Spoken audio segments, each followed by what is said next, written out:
Shalom Akim, Latisika Halal, Yahweh Hashem Yahushai, Ba'ashem Rakakodash, double honors to the apostles, and elders of great mills to not rule well.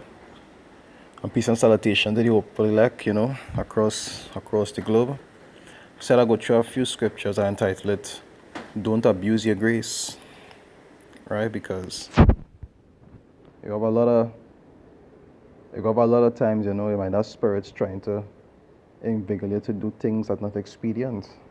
You might have certain things that you might have to do. And you might be trying to convince yourself that you already need to do it, or even doing things you're not supposed to do. All these temptations just come upon brothers from time to time. And the scriptures talk about the heart being deceitful.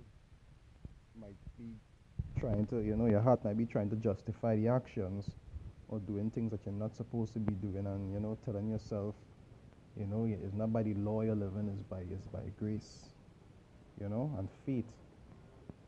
And all these things are sometimes stumbling blocks onto men, because then they'll go find themselves doing things they're not supposed to be doing, or not doing things they're supposed to be doing, and trying to be too lenient on themselves.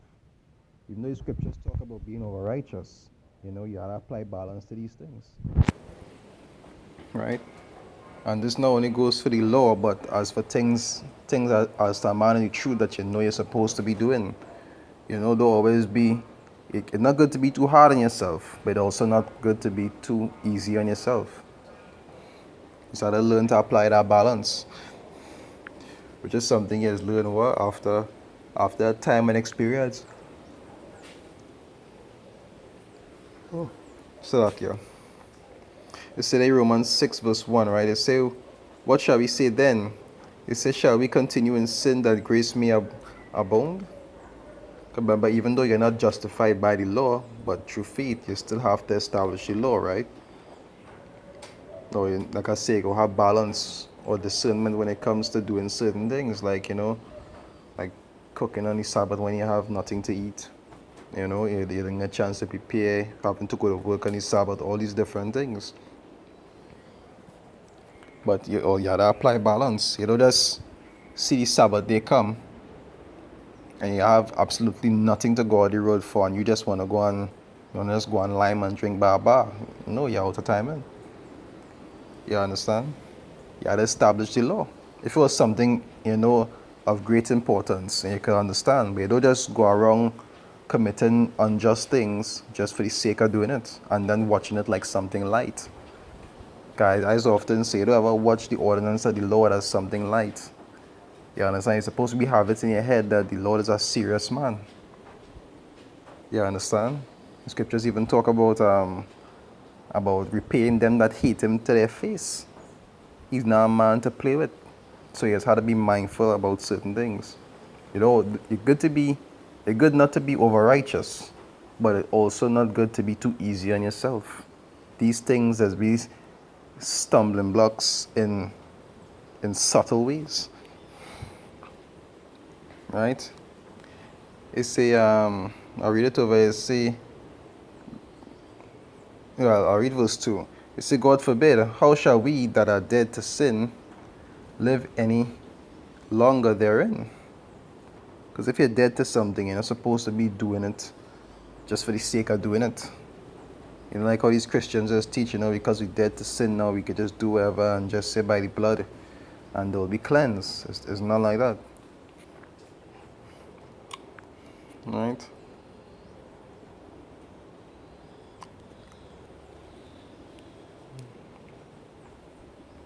So there's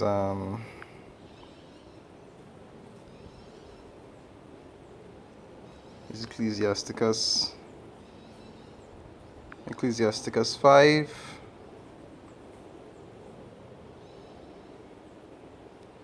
I'll start from Ecclesiasticus 5, I'll start from 2, right?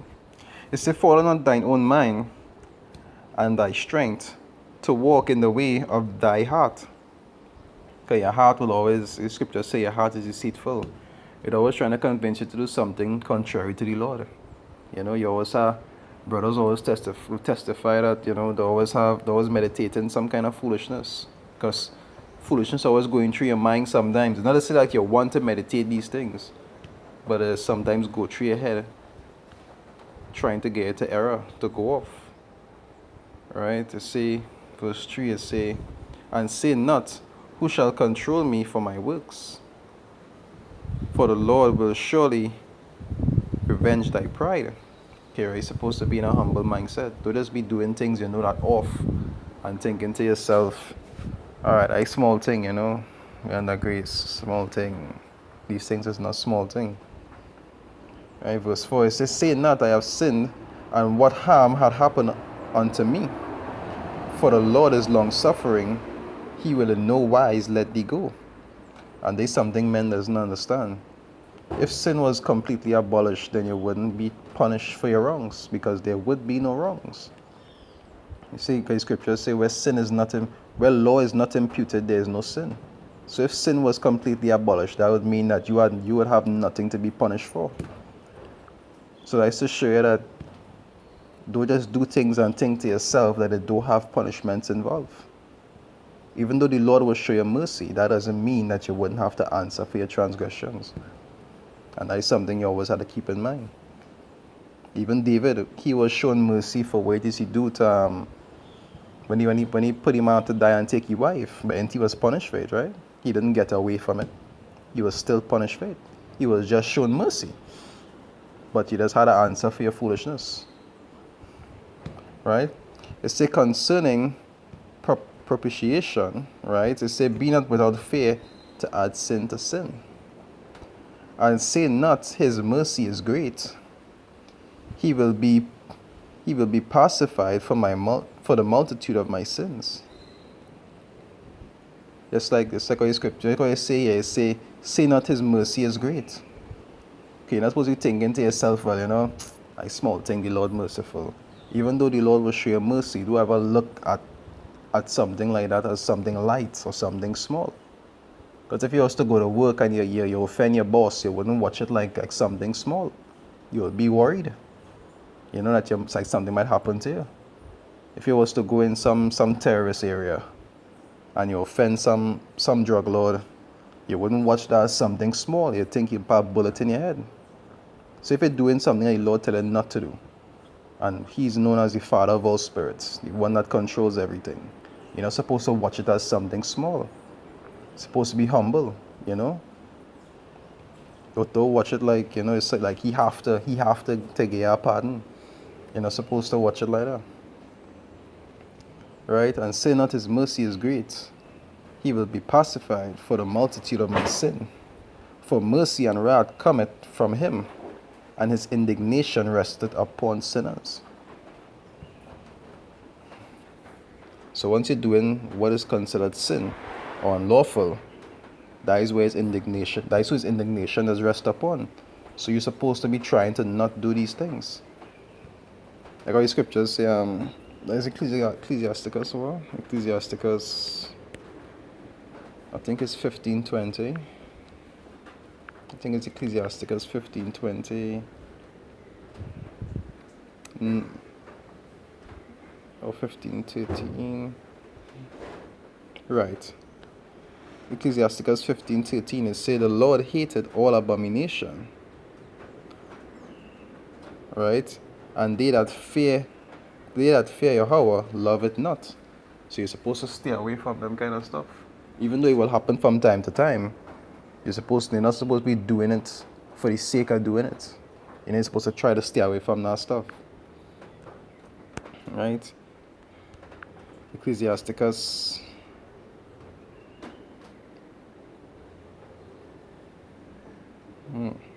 One second. 17. Verse somewhere in 17. 25. Right.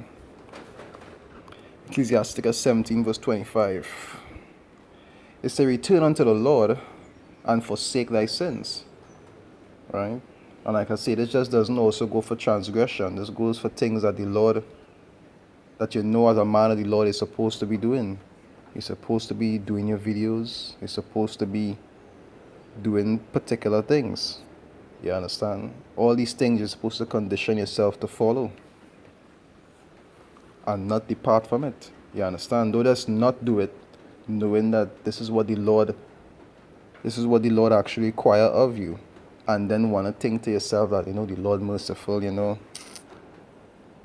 he could just be giving you a period of time to check yourself, and when that period of time pass and he realize like he being too easy on you because you're not taking it serious, then he'll jack you up. And you know how when the Lord jacking you up, how that does work. It doesn't always be a day or two. Sometimes it could last months. Sometimes it could be a lifetime. There's not something to want to put yourself through. It's always good to, use discernment and straighten yourself out through the scriptures before he had to send his left hand to straighten you out. Right? It's a return unto the Lord and forsake thy sins, right?